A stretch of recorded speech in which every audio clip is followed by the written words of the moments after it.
Wandi, 39 tahun, warga Jalan Puskesmas Kelurahan Mariana, Kecamatan Banyuasin 1, Kabupaten Banyuasin, pelaku penggelapan motor korban Eka Saputra yang ngerupa kawannya dewek.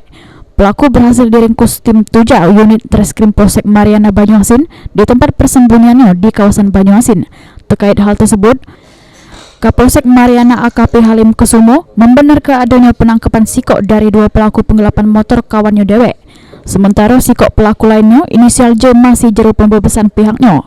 Modus yang dilakukan pelaku ini dengan cara datangi rumah korbannya Eka Saputra di Jalan Sabarjaya, Kelurahan Banyuasin 1, minjem motor Suzuki Thunder Nopol BG 6841JJ dengan alasan nak ke kawasan Sungai Rebo.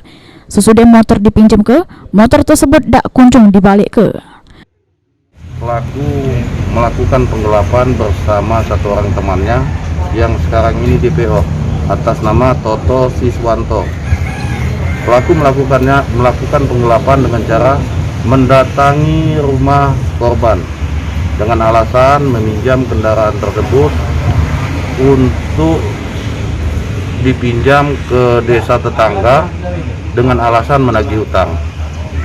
Setelah korban meminjamkan dan pelaku membawa kendaraan tersebut, namun korban menunggu tidak kunjung datang.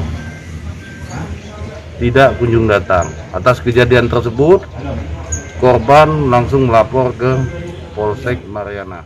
Untuk nanggung jawab ke perbuatannya, pelaku Andi dijerat pasal 372 KUHP dengan ancaman pidana di pucuk 5 tahun penjara. Sementara sikok rekannya yang masih buron masih jero pembebasan tim Tuja Polsek Mariana. Heru Wahyudi, PAL TV.